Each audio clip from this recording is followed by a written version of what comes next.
రాజకీయంగా దుమారం లేచింది, లక్షల మంది మనోభావాలు దెబ్బతిన్నాయి, ఇది సాధారణంగా జరిగినటువంటి యాక్సిడెంట్ కాదు అన్న ఆలోచనలోనే ప్రజలు ఉన్నారు. కాబట్టి గట్టిగా అరిచి 4 మాటలు చెప్పి తాగి చనిపోయాడు. పాస్టర్ హైదరాబాద్ నుంచి బయలుదేరి వచ్చి తాగుతూ వచ్చి కడాన యాక్సిడెంట్ చనిపోతే ప్రభుత్వం చంపేసిందని పెడతారు, పోలీసులు చంపేశారని పెడతారు. నేను సమాచారం ఇమ్మంటాను, సాక్ష్యాలు ఇమ్మంటాం, సమాధానం చెప్పరు. వెనకుండి రాజకీయాలు చేస్తారు.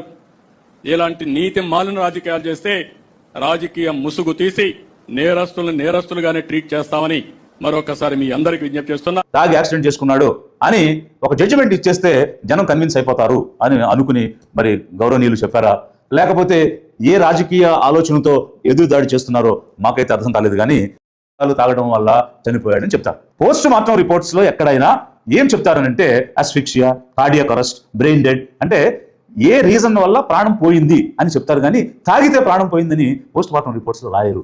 ఎందుకు మీరు మొదటి రిపోర్ట్లో ఆల్కహాల్ లేదని చెప్పి రెండో రిపోర్ట్లో ఆల్కహాల్ ఉంది, తాగి చనిపోయాడని ఎలా చెప్తారు? అంటే తాగుబోతు అని ఒక ముద్ర వేసి తనకు తానుగా సెల్ఫ్ యాక్సిడెంట్ చేసుకున్నాడు, చచ్చిపోయాడు అని చెప్పాలనేది మీ ఉద్దేశంగా కనిపిస్తుందా లేదా? గమనించండి ప్రజలారా. మేము మాట్లాడేది